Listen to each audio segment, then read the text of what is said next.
İlk ateşten duman kalktı, mağara duvarına çizdi kalbini.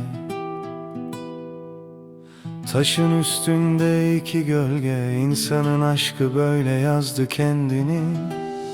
İnsanın aşkı, dünyanın tarihi, aynı soruyu sorar her yüzyılda biri.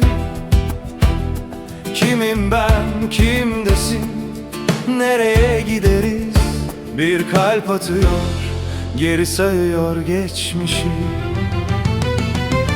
Bir saray avlusunda gizli mektup, mum damlar, gece uzar sessiz.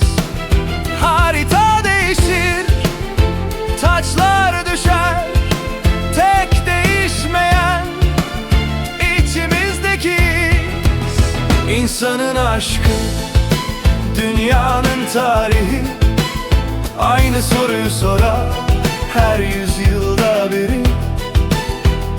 Kimim ben, kimdesin, nereye gideriz? Bir kalp atıyor, geri sayıyor geçmişi.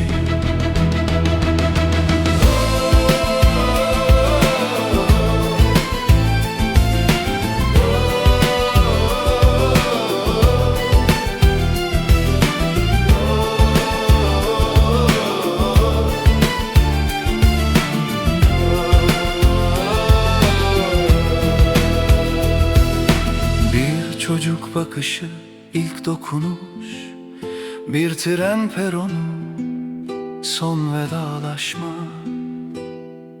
Takvim yaprakları yırtılır durur, aynı hikayeye yeni başlangıçlar. İnsanın aşkı, dünyanın tarihi, aynı soruyu sorar her yüzyılda biri. Kimim ben, kimdesin, nereye gideriz?